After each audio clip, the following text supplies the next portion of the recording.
Tech Talk with Matthew Dickerson. Matthew Dickerson. Tech Talk. Sit back and relax. It's time to talk technology. Hello, groovers on the dance floor of the future. We have got a lot for you to shake your virtual tail feathers at today. Welcome to Tech Talk with Matthew Dickerson. Now, in today's episode, we're going to be checking out what sort of black magic AI is bringing to the tattoo industry. We'll see how some tech boffins at Penn State University are rewriting physics textbooks to shake up the solar cell industry. And we're unveiling the mystery of the disappearing satellite as the Bermuda Triangle heads skyward.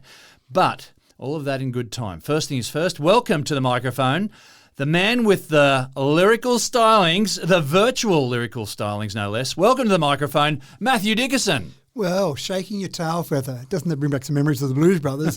It's interesting you mentioned that because I was actually doing some work during the week and it's now you've mentioned shaking your tail feather. I thought it might be relevant. I was doing some research on something completely separate and I stumbled across album sales. So a particular album was rated as a platinum album. Oh, look, can I share with you? I've recently gone on a deep dive through YouTube watching old countdown clips. And they're fantastic. But they keep on bringing out congratulations on this gold album, this platinum album. Yeah. And I've always wondered, what does that even mean? And I wondered whether they were just a marketing ploy. So one particular company, one particular producer of music says, well, if we say this has gone gold, it'll make it more popular.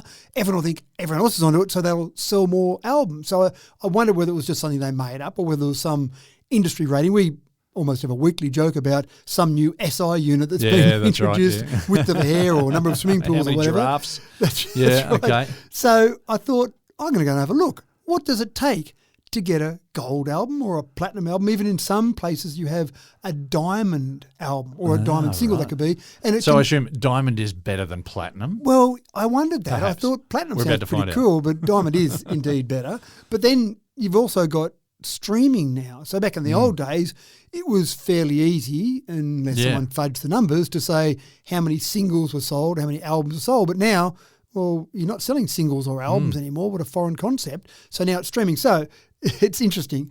In different countries, you do have different numbers to be able to classify something as a gold or a platinum or indeed a diamond album or single.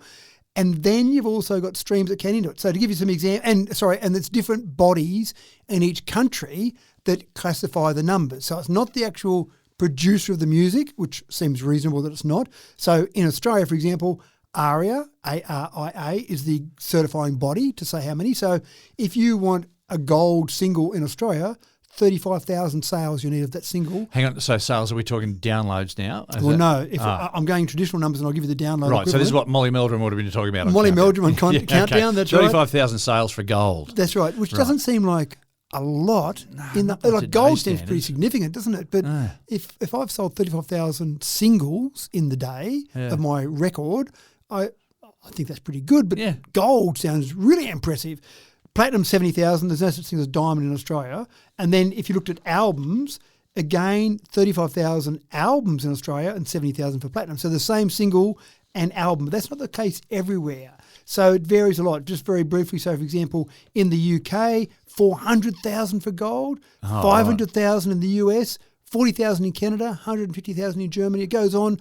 So all these international artists that had come to Australia and Molly Meldrum present them with a gold album, they get really impressed and then realise later, it was only 35,000. That's right. Sold. If they came from the US, they go, wow, 500,000 sales. And they get to Australia, we've hit 500,000 sales. Well, 35,000 actually. But I'm going to release my first album and single in New Zealand. I only need 15,000 sales of my single or 7,500 sales of my album in New Zealand to be gold.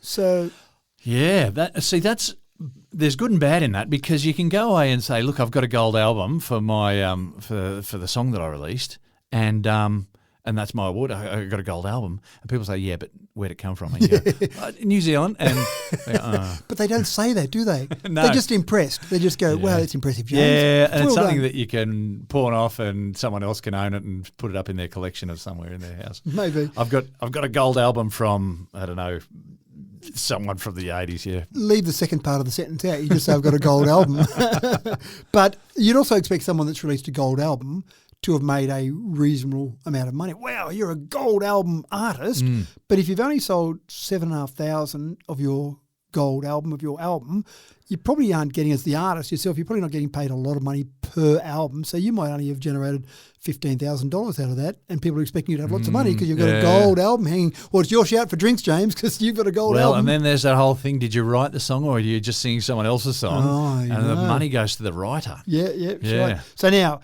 if you want a diamond album, well, you can only get that in, for example, 4 countries, US, Canada, France and Japan, but a huge difference there. In the US, you need 10 million sales to have a diamond album. Wow. In France, 500,000 sales of that same album gives you diamond in France. Wow. So they're obviously much softer in France for their categories and their numbers there. So in the same with... Still a lot. There's still more friends than I've got. Yeah, well, I was just thinking in New Zealand, I reckon 7,500. I get 7,500 friends together, couldn't I? But in the singles, you've got 5 places. So, for example, you've got those same 4 countries, Japan, France, Canada and the US, but the UK does a diamond single, but they don't do a diamond album. Now, streaming, that makes it more complicated. In streaming, it's different, of course, in each country, but roughly, on average, for a album, you need 1,500 streams to count as one album unit.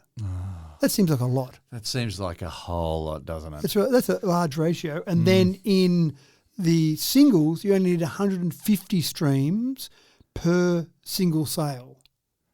Yeah. So again, I just hear from people who are in the industry that it's just this new market economy of how they earn money for their music. It's just really hard going these days with streaming. Well, my son does a bit of music just on the side, just a bit of a hobby, and releases some music and puts it on some various streaming platforms like Spotify. And I was pretty impressed when he told me that he had 10,000 streams of one of his latest songs. Wow, that's good. And I said, did you generate any money? Now, he's not doing it for that. He's doing it as a nice little fun hobby. But he did. He generated a couple of cents out of that. And I went, well done.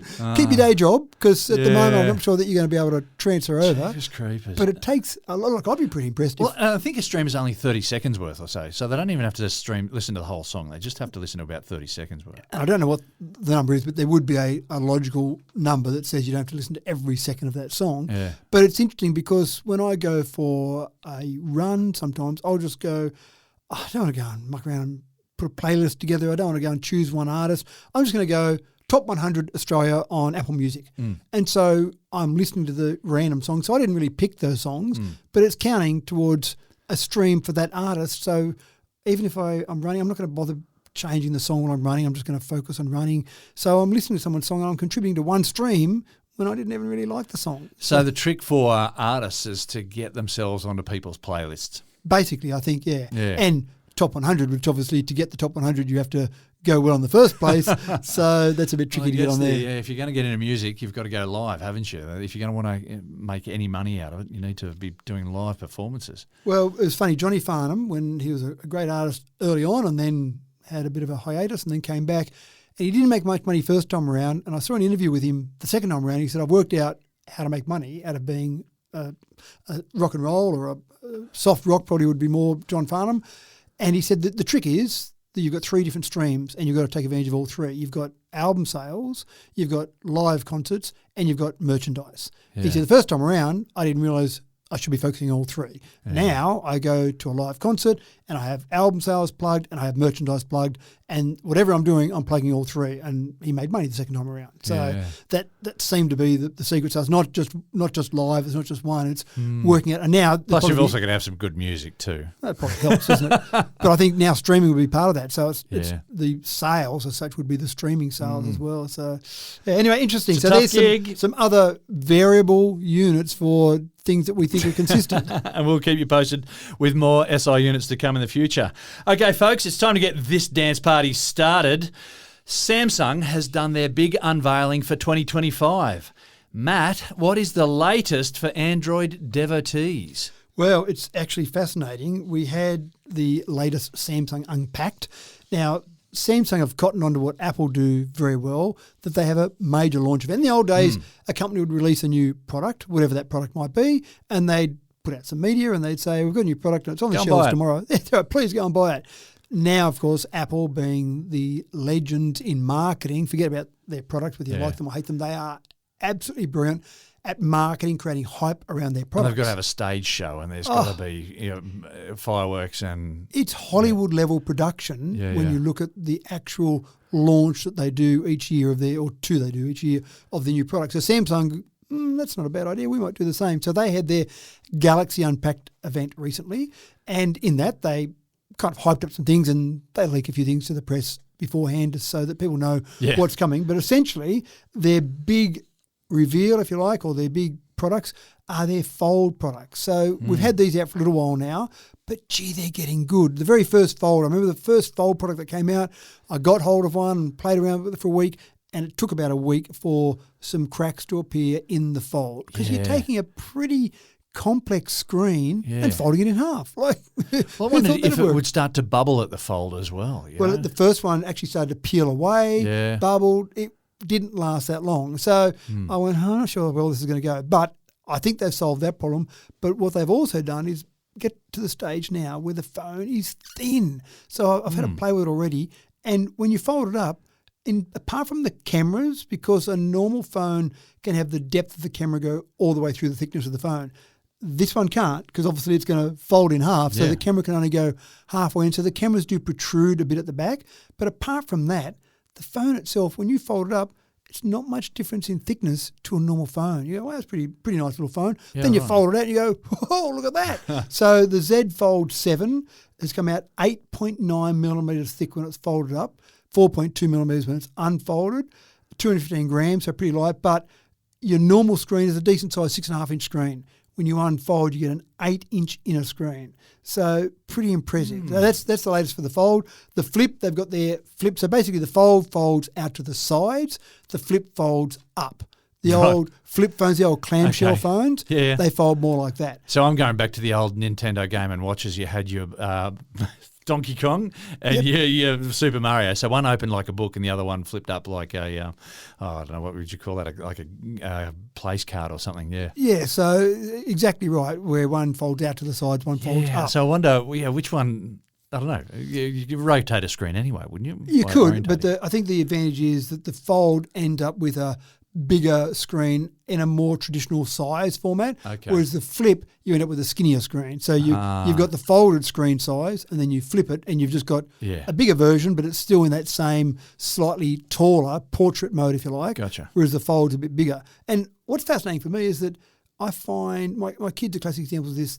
I'll send them something and I'll talk to them as if they're doing it on their computer, and they go, I'm on my phone. The computer's a last resort, whereas I would prefer to look at things on my computer, just a bigger screen, bit easier to do things. That's right. Whereas I think that's the thing with the younger generation. They you can't do it on your phone. It's not worth doing. Almost, that's right. So what do? You go for a bigger screen. So an 8-inch screen. I need two screens too. Yeah, that's the thing, isn't it? Yeah, definitely two screens. So with an 8-inch screen, you're kind of doing a lot there. So the Flip is probably a bit smaller, so a bit easier to use and throw in your pocket, but then you still get a bigger screen inside. They've got the new Galaxy Watch 8 series they announced. Now, we talk about health features on various wearables. That's a common topic that we talk about. The Watch 8, I'm not going to do a deep dive in at the moment, but they've got things now like... It's got a defibrillator. Almost. That'll be next. You say that jokingly, but that'll be next. It's got an antioxidant index. I have no idea how that works yet. I haven't had to play with it. But a vascular load. What is the vascular load? So they've got these features now that are helping you with a whole range of things. Sleep analysis. You'll need a degree in medicine to understand what it's doing. That's right. Sorry. You can't have that watch until you prove you're a doctor.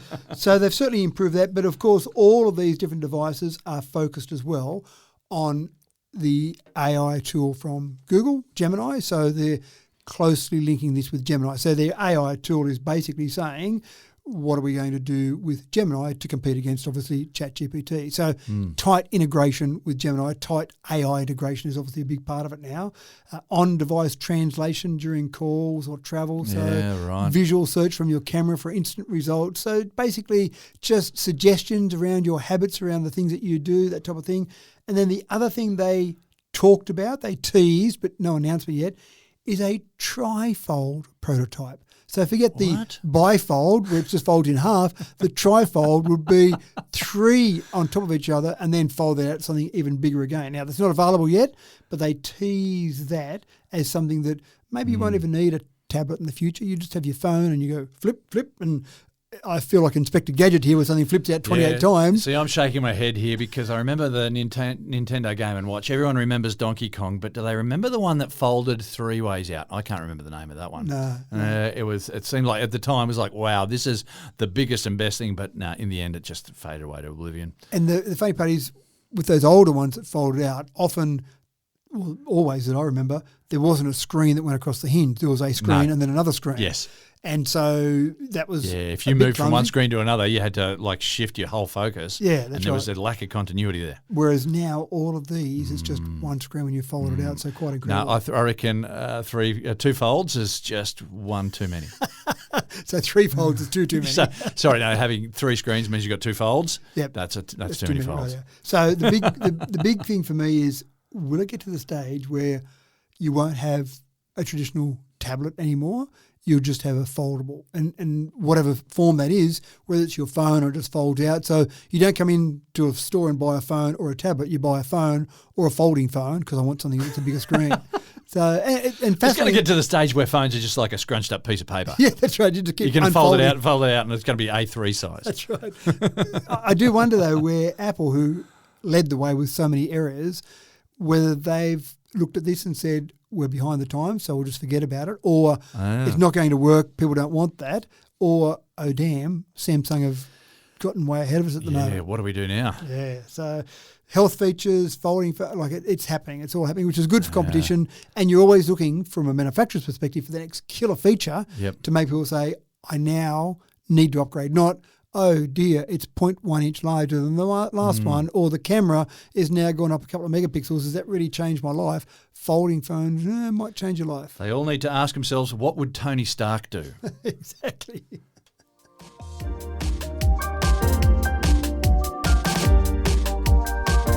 In a world where the paranoia of AI coming for your job is well and truly a thing, there have got to be some jobs, surely, that are safe as houses, right? Like a tattoo artist, right? Like a tattoo artist might call on AI maybe for some inspiration or to help nut out a design, but Matt, they'll still need a person to wield the tattoo gun, right? Maybe not. So I must admit, I'm a clean skin, not a fan of tattoos. Same. And I wasn't going to ask you, it's a very personal question, because there might be somewhere that I don't see, and that's fine. Well, power to those who've got ink, but it's not going to happen on this body. No, look, and again, no comment on people who have chosen to go tattoos. For me, I've got 3 basic reasons that I don't love the idea of a tattoo. First, I just think, imagine if back in the 80s when Frankie Goes to Hollywood, Relax. That was the biggest song of 1984. Hit the top of the charts in the UK. I think it was there for about 5 weeks. Big song. I love the song. Yeah. And there were T-shirts getting around that said, Frankie says relax. They were all the hit. If you were groovy and trendy, you had a T-shirt. Now, some people I know had a tattoo that said, Frankie says relax. You can take a T-shirt off. That's right. But a tattoo. So in 1984, you were pretty hip and groovy if you had a tattoo. And I'm with you. That's my big one as well. I cannot think of a design that I would like to last with me right to the grave. Forever. So now someone takes their shirt off and on their shoulder it says, Frankie says relax. And someone says, hey, James, what's that mean? You go, well. I reckon that'd be cool again. You reckon? Yeah, that's gone full circle. I reckon the explanation you would have to give about Whereas this if song. you had a tattoo saying choose 1985. Well, again, you've got to explain it. Yeah. So the whole explanation, I just don't know. Conversation starters. Well, if you're that desperate for a conversation starter, then things are a bit sad, I think. So that's one of my issues that I think the idea of something that is there forever, that's a long time. Give me a tattoo for a year. Misspelled as well. Well, that's my second fear. Is I'm such a pedant with writing and apostrophes. They get me. So I loves all my children ends up on my shoulder. That would drive me to the grave straight away. Well, I do have a mate, and he's got a tattoo on his back, and it's been misspelled, but it's become a badge of pride as well. It's become part of the story. Right. And so, yeah. Well, I saw a show the other day where someone, as a joke, said to friends, like in a fictional story, but 2 teenagers said, we've got a tattoo gun, we'll tattoo each other. And so one guy did an eagle on his shoulder and the other guy did a penis on his shoulder. Yeah. And then, hey, that's pretty funny, eh? No, for the rest of my life now, I've got, Got that, a penis yep. on my shoulder. So Yep. trusting the tattoo artist is the second part, and making sure, even though I've written it correctly and there's no apostrophe in that plural, okay, Yeah. and then if an apostrophe ended up in the plural, it'd be, I've got to get my shoulder amputated. I can't walk around with an apostrophe in the wrong spot. Take the limb off. That's right, it's got to go. And the third issue I have is I don't love going to the doctor and having blood taken out when they've got to put one needle in my arm. There are literally hundreds of thousands of needle pricks when you're having a tattoo, because you've got a little machine there that's puncturing your skin repeatedly. Yep. So I just don't love the idea of the pain. I talk to people, I go, doesn't it hurt? They go, yeah, it does. Yeah. Well, But it's all worth why? it. It's worth it. Yeah, okay. And power to those people who've done it, and power to those people who've sailed around the Cape of Horn. What is it? Cape of Good Hope, and they've got themselves an anchor on their shoulder as well. But yeah. So this now might change at least two of my issues with the tattoo, because we've now got an AI-driven tattooing device known as Aero, Artist-Enabled Robotic Operator.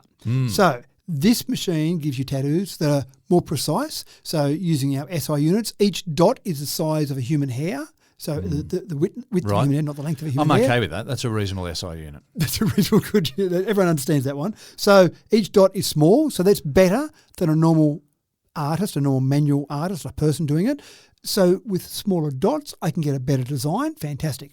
I'm pretty confident that when I look at that design on the computer and I see the word spelled correctly and the design looks correct, I'm pretty confident that the computer itself is not going to stuff up and add an apostrophe. Oh, it needs an apostrophe there. I'll just stick one in there. I'm pretty confident that what I see there is going to end up on my body. But the other part is it actually does a scan of your body, so that as your shoulder rotates, or I'm picking on the shoulder here, but knee, arm, whatever part of your body, it's not a flat surface that a printer would normally work on. So this particular device, Aero, scans your body so that it will make sure that as the contours of your body change, the tattoo will change around that as well. Yeah. And then the third thing is it doesn't give you as much pain. It knows exactly how deep it needs to go to make the tattoo permanent, and not so deep that it's going to fiddle with your nerve endings underneath your skin. So it goes through the the right depth. muscle. Yeah, that's right. So people that have had a tattoo with Aero have said it was either painless or a lot less pain than a normal tattoo. So at the moment, there's a company called Black Dot. They've basically made this machine. You can go into New York as we speak and get a tattoo via this particular device. There you go. But intelligently, Black Dot has said, sure, we've built this so we can do tattoos better, but maybe there's a market to sell this so we become a manufacturer of the device rather than just do it to become lots of tattoo parlors around the country. So they're actually getting to the point now where they're going to start manufacturing this for tattoo artists across the world. So AI replacing jobs you talk about, what they're focused on, Black Dot, is go in and talk to your local tattoo artist, let them help you with the design, let them do a bit of the design, or suggest things to AI to draw a design that'll be the best design you've ever seen. And then the final part of actually applying that, let's sit back and let a machine do it with much more accuracy than any human could do it, and you walk away with a fantastic tattoo. So there's still a place for the artist, but let the artist do the creative work and let the grunt work be done by the machine. Yeah, I don't know if it's faster. Everything I read on it didn't seem to plug that it was faster. It may be a bit faster, but you'd have to think it's going to be at least as fast as a normal tattoo artist. And a normal average sort of tattoo might take an hour or two, so I imagine it would still be similar sort of size, length of time, but the machine probably doesn't need to stop and have a cup of coffee or just have a little break or shake their arm out because they've got some cramps there. I think it's going to just keep going till that tattoo's done. Yeah. Now, I'm a little bit I'm interested in this because for a lot of people, a tattoo is a very personal thing. I know of an AFL footballer who gets all sorts of stuff. So it's just ridiculous stuff put on his body. And so whether or not he's really emotionally attached to every tattoo that he gets, but there's a lot of emotional connection for people getting tattoos. I think there'll always be a place for the tattoo artist. On that level, you would get an artist to do it probably. But it'll be interesting to see if this really catches on. Yeah, and look, I think the artist could still be involved in the discussion, in helping you choose, having that emotional discussion with you. But then, right, we've decided all that now, James, now sit down, I'm just going to bring this machine over, and everything we've talked about is going to be done with incredible precision and with less pain. So it's taken away two of my three fears for tattoos. can I have it for 6 months? Can I give it a go rather than forever? And maybe get something that's not going to be seen by you every time you look in the mirror. That's right. Maybe on the sole of your foot. And then what's the point? If I do it there so no one can see it, you go, well, why don't I bother? So, I don't know. I'm a bit old-fashioned maybe.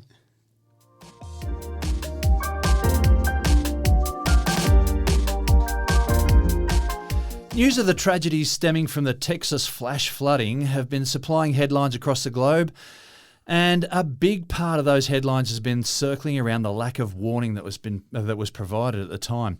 Well, policymakers and emergency services in the UK are learning from the lessons of others and will be continuing trials of a new method for alerting the public of imminent danger. But Matt, something as big and as important as this needs a bit of a warning all of its own, right? It needs a warning that there's a warning coming. I remember I was driving along in the car one day and on the radio was a gentleman saying he's got this new invention. He's got this radio that will last for years on just normal C-size batteries or 2 C-size batteries, and it would be used to help people be warned of emergencies. So I want everyone to buy this radio and then we're going to set it up so that across the nation you can transmit a signal, and he's going on and I'm going, this is perhaps the silliest idea I've heard in a long time, because we all have that in our pockets now called a mobile phone. We're keeping it charged up. We're keeping it used.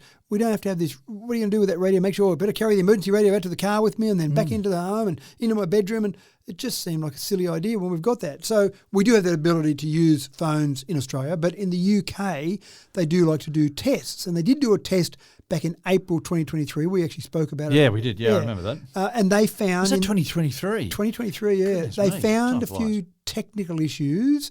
So some people, the alert went off a bit too early, which is a bit interesting because you probably don't know about an emergency until the emergency, so you're probably not going to be able to get an early warning for the emergency if the emergency hasn't happened yet. But for some people, it didn't go off at all. There were some networks, and I won't name them, but there were some networks that it just didn't work. That was it. Sorry. Everyone else got this alert going off, nothing on my phone. So they're doing another test. So this is coming up on the 7th of September at 3 p.m. in British Standard Time. And this test will basically make your phone for 10 seconds have a siren sound, a vibration, and interestingly enough, even if your phone is on silent mode, it will still make the sound and vibrate. Wow. So all those people in cinemas who have been very good, turned off their phone or Maybe choose not to go to the cinema at that time. That's right. But if you put it on a vibration mode, whatever you're doing, your wife's in having a baby and you go, well, I don't want a phone call now, and you put your phone on silent mode, and of course, alarm goes off at the time. It's going to be interesting because everyone's going to get the same sound at the same time. Correct. And so in shopping centres, if it works in properly, libraries, it'll be deafening. I think you're right. Imagine being in the cinema and everyone in the cinema goes off at the same time. You'd be going, what's going on? So it'll go for 10 seconds. They use this to warn of imminent life threats, extreme weather, terror attacks. And the problem here is that if I'm planning a terror attack, and just for the record, I'm not, but if I was, I'd probably plan it at 3 p.m. on the 7th of September because... Now you're giving them ideas, mate. Oh, yeah, I shouldn't have. Slow down, slow down, pull out. Right. I'm sure they've thought of it before me, but then the warning that goes off is, I know about that, that's just a warning. No, it's real, but no, I knew a warning was coming at this time. I assume they're going to do lots of advertising and say, this will come out and say, this is a test, make sure people know about that. If it was real at the same time, then... And if different. you don't get that, if you don't receive the message, then you're required to, I guess, message in to say you did or you didn't. I think they want some feedback, exactly right, from people that have got their phones. I mean, your phone has to be turned on. That seems obvious, I know. But I remember in the early days of mobile phones, there was a friend of mine, I said, here, take this phone because I'll ring you in half an hour when this is finished. And I ring him half an hour later and he wasn't answering, wasn't going to. Phone was turned off. Yeah, he turned the phone off. And then he finally came back and I tried to ring you. He said, Didn't want to waste the battery. Well, do I leave it turned on, do I? And it's like, yes. Yeah. But again, this is the very beginning of mobile phones. Yeah, so, right. So I'm not going to be too harsh on him. I won't name him. But they have used this system in the UK. Storm Eowyn in January 25 sent alerts to 4.5 million people in Scotland and Northern Ireland. Storm Dara in December 2024 was 3.5 million people in England and Wales were alerted about that. And even, I thought this was an interesting one, they found a bomb, a World War II bomb in Plymouth. And they were doing a removal of that bomb, and obviously you're not sure how good a condition that's in when it's 80 years later. And so they did a local evacuation from 10,000 residents around that particular area and said, move away, we're doing a bomb disposal. Something could go wrong, so how about you're not at home when that happened? So I thought that was good as well because you can get it down to per tower. So you can say from this tower, send out the emergency signal, so it can be very localised around one tower, hence a storm or something happening where it is localised or a terror attack localised. So it's a pretty good system. I think it should work. I think in general, I know that this can be done in other countries. I know the US and I know Japan does as well. I wouldn't mind seeing something like this in Australia. I know we can use phones in this way and we often get text messages, but I'd love to see some testing just to let people know about it, to know that this is going to possibly happen. Yeah. So anyway, good idea.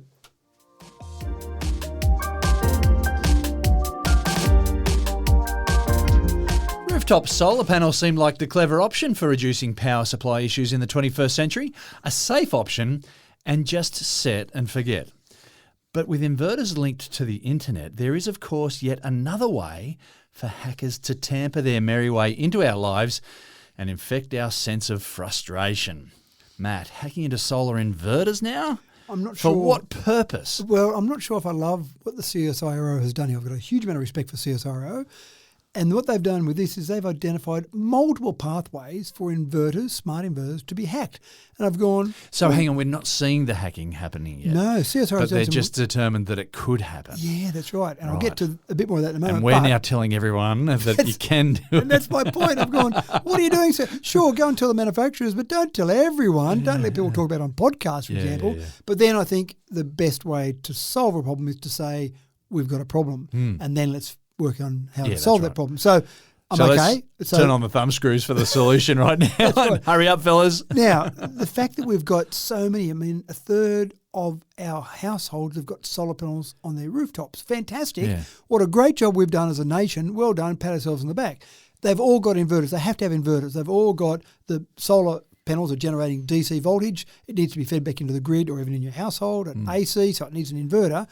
Most of those are smart, and I'm just trying to think about my inverter. I think I put my solar on, it would have been 12 years ago, at least maybe 13 years ago, and it's certainly a smart inverter where I can access it remotely. So they've been around commonly, I know, for at least 13 years.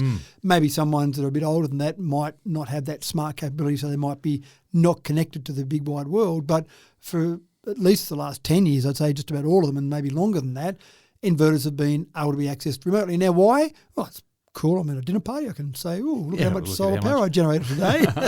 Helped my son do an assignment remotely just very recently. Yeah, it was very handy to have the app. Yeah, so that's all fantastic. But, of course, if anything can be accessed remotely, it can be accessed remotely. So why would I want to hack into that? Why do I want to see how much power Matthew Dickinson produced at his house today? Well, I'm not sure the hackers care about me that much, but what they do care about is a couple of things. One, if you could take control of every inverter across the nation, you could knock out those inverters. You could stop production of electricity going to the grid. Now, we're relying on that power going to the grid now. We know that power's there. The various suppliers of electricity in our nation know they've got that power available, so they take advantage of that. If suddenly that disappeared, that would be a problem. But you've got a second thing you could do. If you could access those inverters, you could start to play with those, and if you then started to play with the frequency output from those inverters, you could play merry havoc with the grid. The grid's relying on 50 hertz, obviously in Australia, different in different countries, but 50 hertz in Australia. If I then make my inverter, because I've hacked it and taken control of it, start to output a different frequency on the grid, you'd start to get, I think, some harmonics on there, which would start to really create some havoc, as I said. But you start to get lots of inverters, and maybe not all of them. Maybe you just need 5% of the inverters out there putting out errant frequencies, random frequencies into the grid. The grid's trying to survive at 50 hertz, and suddenly you're getting these cancelling or amplitude of the modulations of the frequencies out there. Suddenly, most transformers are set, if they start to get frequencies that don't match what it should be, they shut down. They've got an automatic shutdown process. So now we start to get transformers on power poles throughout our city shutting down because they're getting errant frequencies. That means cities are shutting down. That means a whole range of things. So you could, and if you wanted to, again, not giving hackers ideas here, I'm sure they thought of this, if I want to attack a nation, if I can remove electricity from that country, that gives me a pretty big head start in what I can start to do to that particular nation. So it sounds scary, doesn't it? But anyway, CSIRO has alerted the manufacturers to this. Let's go and do some updates. Let's go and make sure we attack this.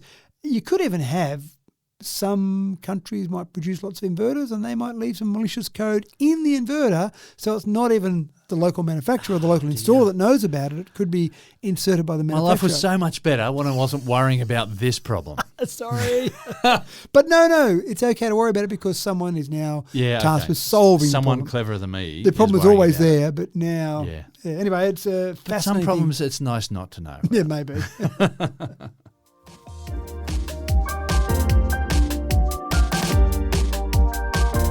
Now we're going to stay on the subject of solar cells. You may be aware that with current technology, solar cells are limited to about 30% efficiency, converting sunlight into electricity, that is. It's all pretty much bound by the laws of physics.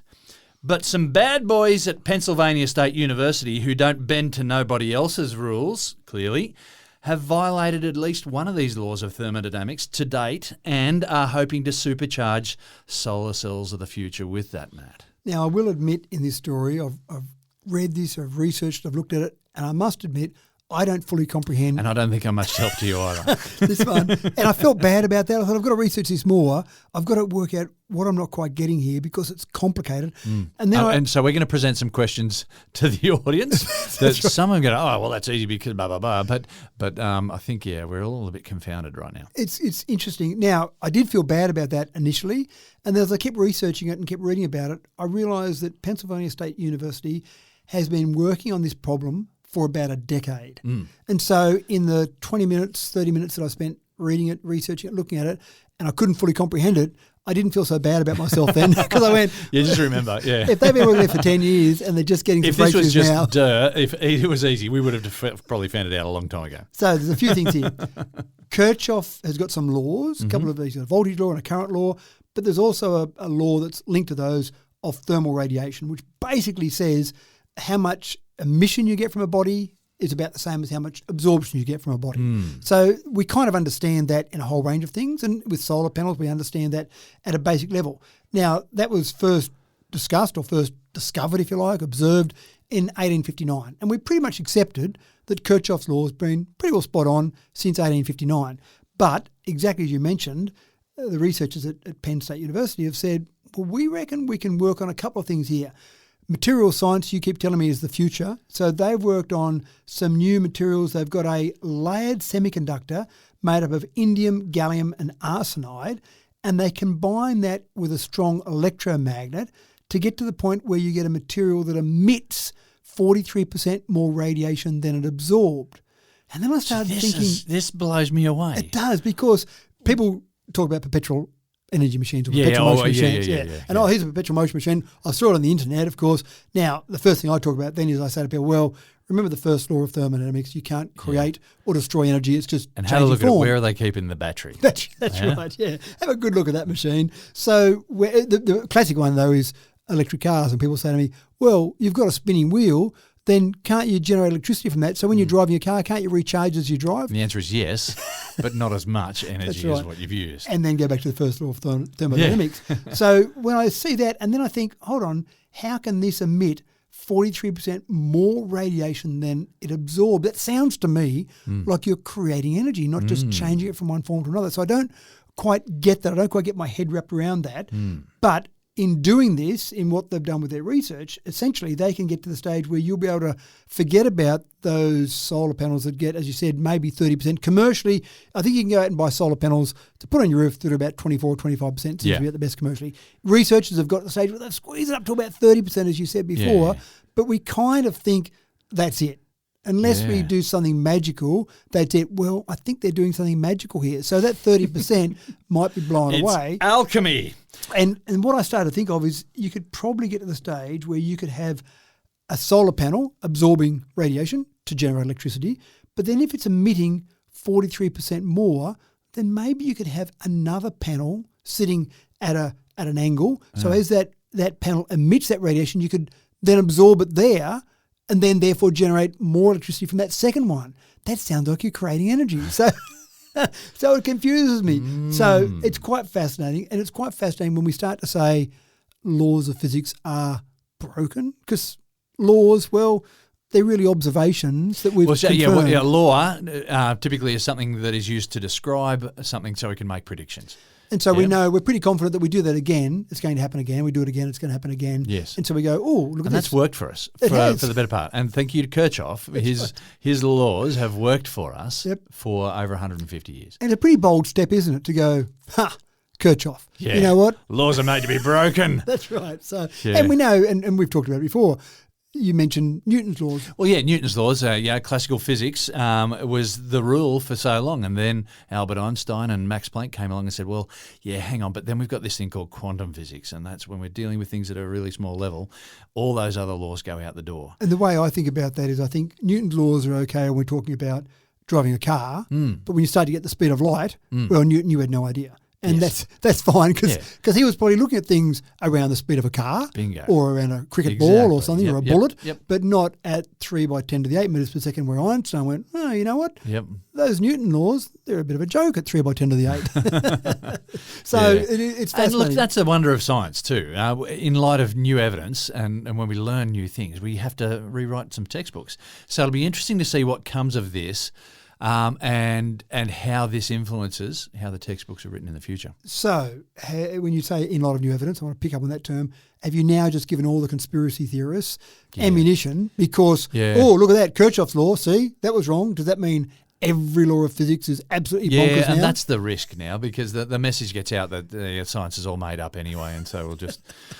throw it all out the door, and we'll just go into a random belief again and believe in magic. I'm not for that at all. No. But this, the wonderful thing about science is that we do have to change our minds sometimes if we've got the evidence and that's right, peer reviewed and experiments and repeatability, etc. That shows that we've got something wrong rather than we just believe it forever. Than throwing everything out the door. Yeah.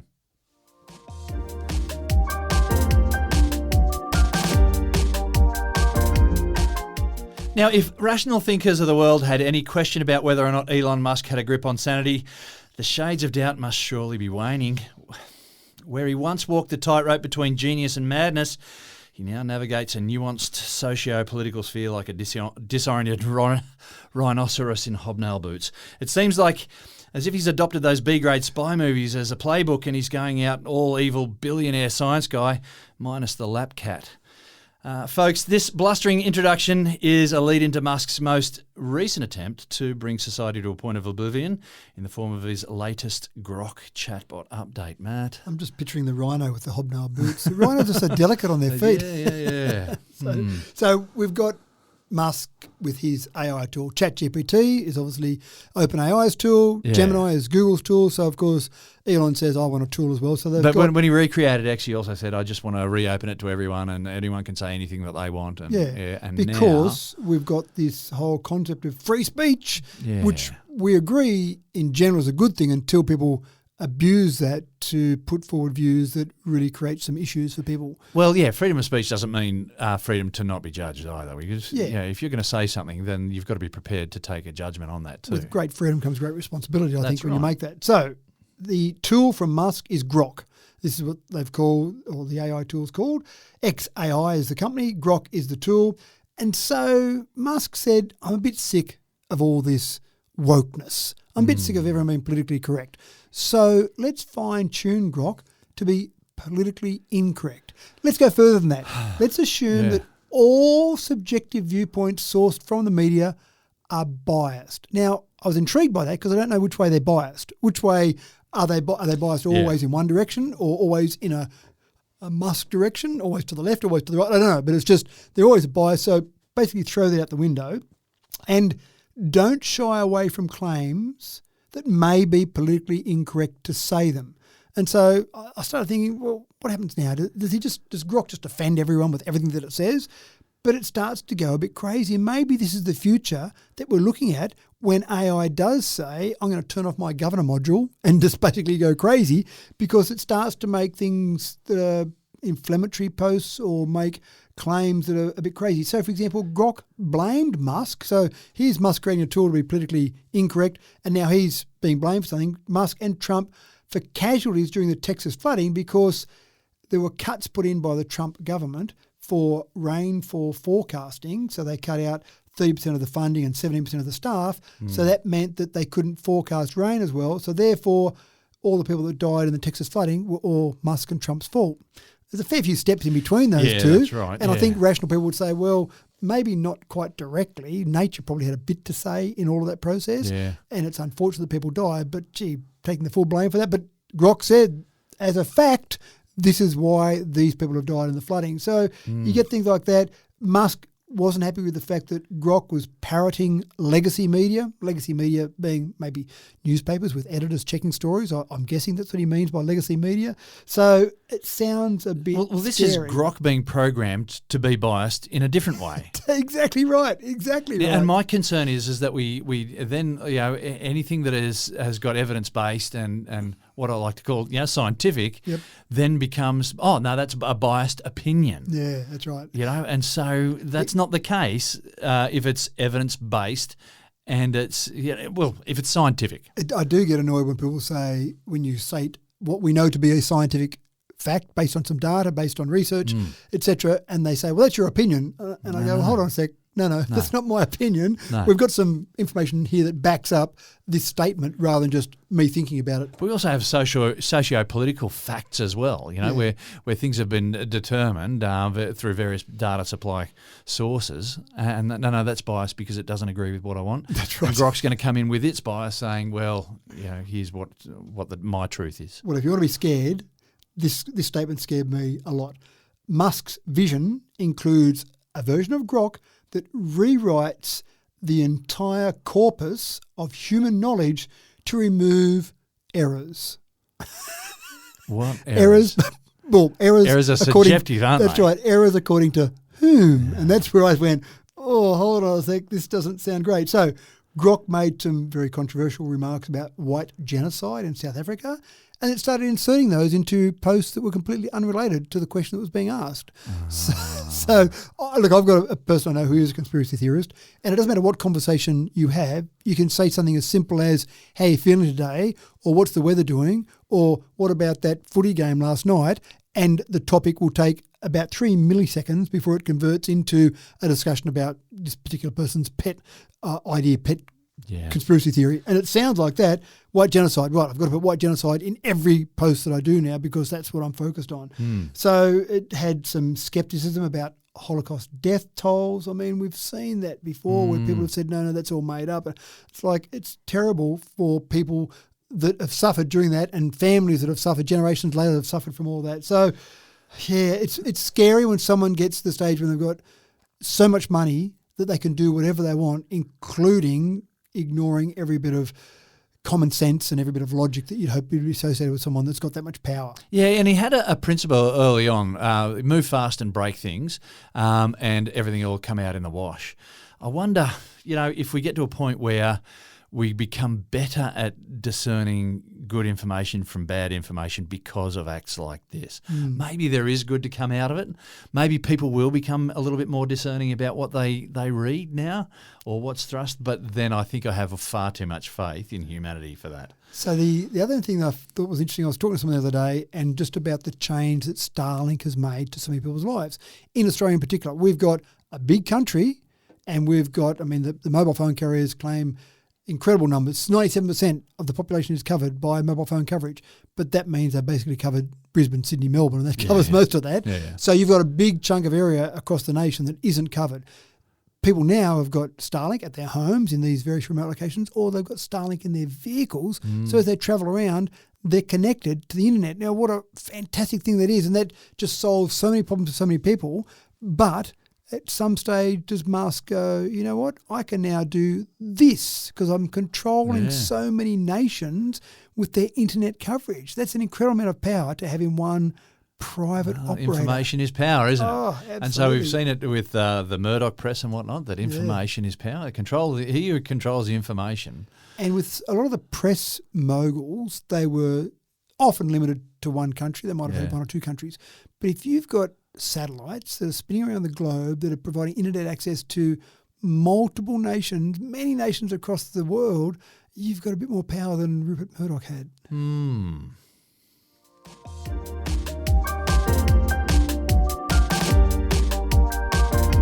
Well, how's this for a technological glitch, folks? Imagine that you had an $88 million piece of hardware, that's $88 million, a piece of hardware that you just simply misplaced. A methane monitoring satellite owned by Jeff Bezos has gone AWOL, and there's a whole bunch of questions that need answering, Matt. I didn't know we had a methane monitoring satellite up in the air. I knew we were metering it. Yeah, I knew we were measuring it in some way, but I wasn't aware that it was by satellite. No. Yeah, and so it's not owned by Jeff Bezos. He backed it. He contributed US $100 million from a Bezos Earth Fund grant, and so essentially the company that was doing this, which was monitoring methane across the world, was doing it because, as we know, methane is so much worse for global warming than carbon dioxide, so about 80 times roughly worse over a 20-year time frame. So let's monitor that methane because the self-reporting of methane wasn't going so well. So we had places like drilling sites and pipelines or even processing facilities that might have had methane production or might have had methane leaks, just small leaks of methane. And what always blows my mind is that we're better off burning off the methane rather than let it go into the atmosphere. And you think, well, you've got fire, you're burning stuff. We don't want to burn stuff. That's bad for it. Well, methane, once it gets in the atmosphere, actually breaks down to become carbon dioxide. Well, this through a chemical reaction, it becomes carbon dioxide anyway. So while it's worse, it breaks down quicker. But if you're replacing it constantly, then that's a bigger issue. Yep. Yeah. So the idea of this was let's monitor methane across the world and let's point out places that are leaking methane. Maybe they didn't know about it, maybe they did, but a bit of transparency when we've been out looking for it. So that's fantastic. The satellite was launched back in March last year. It's been giving reports showing methane across the world as that satellite spins around the Earth to show where methane, and basically combined with Google, they had a global methane emissions map. So if you were looking for methane emitters or if you're a company that was concerned about your methane emissions, you could look at your facilities and say, oh, look, we've got some methane there. That's not right. What's happening there? Is there a leak there? Let's go and fix that. So lots of good, but exactly as you said, they kind of lost it. So this is what gets me, is because satellite motion, orbital motion, is highly predictable. So the fact that they can't spot it now and tune into it, that's really worrying. It's worrying. And the Bermuda Triangle is not a thing. It was a story that was made up around the wartime, but this just reeks of the Bermuda Triangle. This thing got swallowed up. So the engineers that have been investigating this said that basically it's lost power. So they don't see any hope for it being recovered whatsoever. Yeah, okay. But sorry, they know where it is. Well, they've just lost power. Well, they've lost contact with it. So they can probably find it if they had to, but there's not much point finding it if it's not doing anything.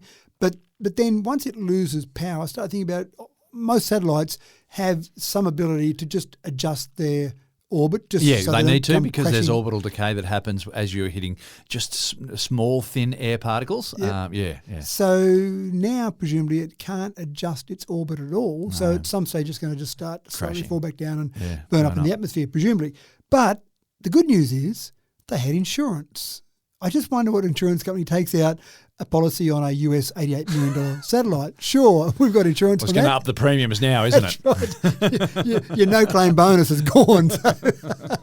So theoretically, they'll be able to build a new satellite and launch it up there and keep it going again, as long as they can keep paying the increased premiums. But what insurance companies take out insurance policies on $88 million objects? Yeah.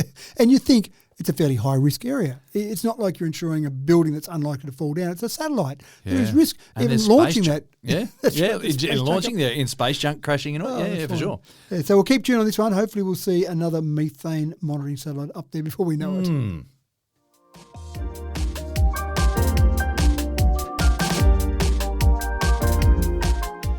Maintaining national security in an era where espionage and cybercrime go hand in hand is a very tricky thing to say the least. James Bond sits on a keyboard these days at a desk right next to the Artful Dodger, for example. But what am I talking about here? Well, North Korea have been running a bit loose on the internet playground lately, and they are keeping the US Justice Department on their toes, Matt. There's a few things happening at the moment across the world which... This sounds like a scary episode, doesn't it? I keep talking about these terrible things that are happening, and some of these things I agree with you that maybe we're just better off not knowing about. But there is a fine line between tampering and being a nuisance and hacking, or that sort of hacking, and espionage and cybercrime where you're actually just stealing things. Yeah, and what is your point of all of these things, I suppose? Are you taking over a country, or are you just stealing money? Well, what's the just backing stealing money? behind it? Yeah. But, there seems to be a bit of nonsense going on. That's right. So North Korea's had some IT workers, and this is how we've seen some espionage done before. You've got some IT workers that are providing good IT services to companies out there that need it. So you're looking for a new IT provider. Oh, this company looks pretty good. The guys seem pretty switched on. They're pretty clever in what they do. Oh, their pricing's pretty good. We should get them in to do our IT work.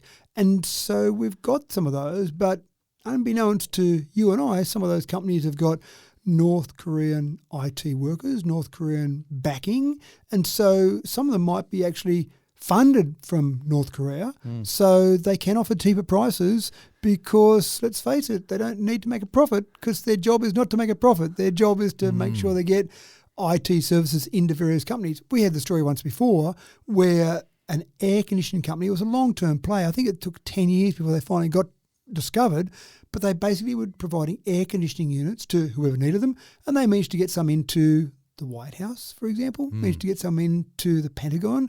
So they could work out what was happening in the Pentagon in different rooms by what was happening with the control of the air conditioners. So it's pretty scary. So there's a few things happening. That's one. You've got these various enablers in some of these IT firms that are basically espionage from North Korea. You've also got fake self-hours. Now, Android is going to introduce fake self-hour detection in Android 16 because it's that big a problem. You think surely it's not that big an issue, but fake cell towers, what happens with those is that they'll still get you connected on the network so you don't notice it and you've got reception, happy days.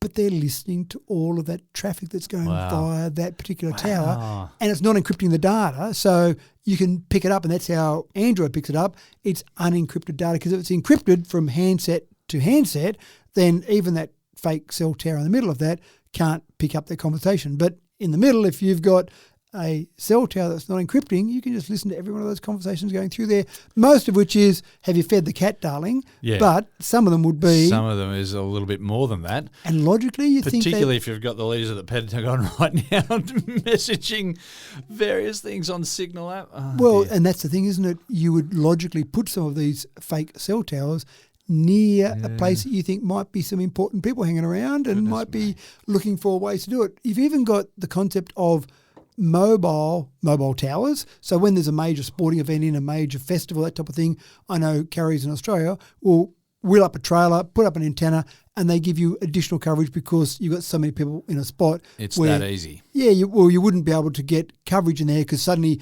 a place that normally had 500 people has now got 10,000 people, so you need more cell coverage. So carriers wheel in these particular trailers, so you wouldn't think twice about, oh, there's another cell tower. Oh, good. That means that we're covered for this particular event, not knowing whether or not it's real or it's fake. So there's a few things happening with a whole range of things. You've got people stealing emails. One hacker said that they've got 100 gigs of emails from Trump's campaign. I don't know that it'd be that interesting to read through, but there might be some information there that maybe Trump could be held some ransomware, that type of thing. So it's scary out there. So, you've got all these spider attacks happening out there at the moment. It's pretty scary. I don't know how much you and I... Spider attacks. Yeah, so, that's what we're calling this. Yeah. We're calling this spider attacks. That's right. Why not? So, well, it's like a spider infesting your house and casting its web everywhere. And that's exactly right. It is getting everywhere.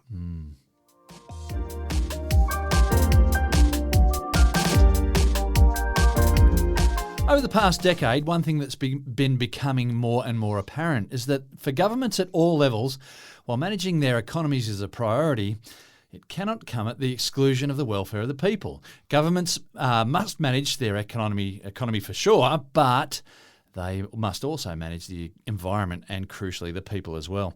And come election time, there commonly seems to be an inordinate focus on the economy and perhaps a lack of attention on the people. So, Matt, if there were some way to measure how happy the people are in real time, then that would surely be worth knowing. Surveys go out. How do you feel about living in this particular community? And they get the data and collate it, and 6 months later they can say, yes, 78% of people in our community like being here in this community. Not quite what we expect in today's environment. How reliable are those surveys too, I wonder? That's right. So what some researchers at the University of Missouri have done is they've developed an AI sentiment map. Now, how do you chart happiness? How do you see how happy people are? Well, let's go to their social media posts. Why not? Social media posts are tagged with like a geotag, so you've got a location for those social media posts, and normally you can work out whether people are happy or sad or angry or whatever they might feel based on the language used in that. And that's pretty hard for you and I to go and look through some social media posts. But when we throw AI at the problem, we say, go and look at all the posts tagged in this particular area and tell me what the emotional tone of those posts is. Wow. So combining all that, they've then started to build with Google Street View an emotional sentiment or a sentiment map for various areas. So you're linking emotions to the physical areas. So you say, well, that's fascinating. People in Smith Street are really happy. People in Brown Street, they're not so happy. Why is that? So what are the surroundings? What are the physical surroundings? Yeah, and then you start to look at that further and start to get town planners, urban planners, to look at what's around there. Why are people in this street happier than another street? And I wonder where it was coming from, but at the University of Missouri, it was actually led by their architectural department, because they were trying to work out what makes people happy from an architectural point of view. What surroundings do you have for you to be happy? So interesting. I know in a council environment many years ago, I remember people there, some planners there, they love the word amenity. The word amenity was their go-to word. Why can't that person have a garage that's 3 metres tall on the fence there? It's legal with all the rules in place. It wouldn't suit the amenity of the area. And amenity seemed to mean whatever you wanted it to mean to suit your argument. It's a universal term. It's right, but there's no universal definition for exactly what it means. But it's a bit like the castle. It's the vibe. Yeah, it's amenity vibe. is the vibe. And It's Marbo. yeah, that's right. But it almost feels a bit like this, where it's kind of, let's look at that area. Are there parks nearby? Are there wider streets? What's significant around that area that makes people happier? Or is it just a couple of people on that street happen to be happy people and they post lots of stuff? I mean, there's all those different things in there, but I find it fascinating. There used to be a game, SimCity, probably still exists, where you have to balance out all these different parts of, developing a city.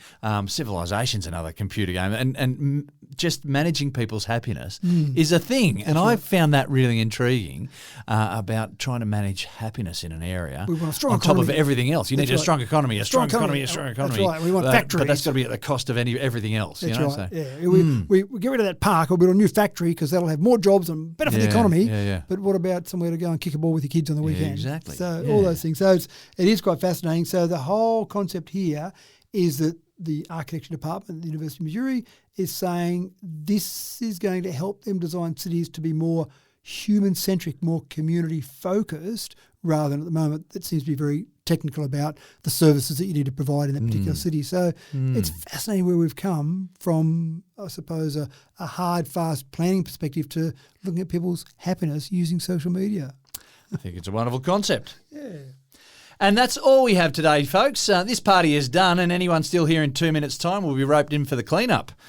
Thanks for another cracking tech talk, Matt. Well, while we are on it seemed like a bit of a doomsday episode today, maybe I will consider that tattoo. I've just got to work out what I'm going to have on that tattoo. There's so many things I could think about. Maybe a big sad face. Maybe a big sad face, that's right. You want to have your wife and kids there, surely, but maybe not. Maybe you I don't know.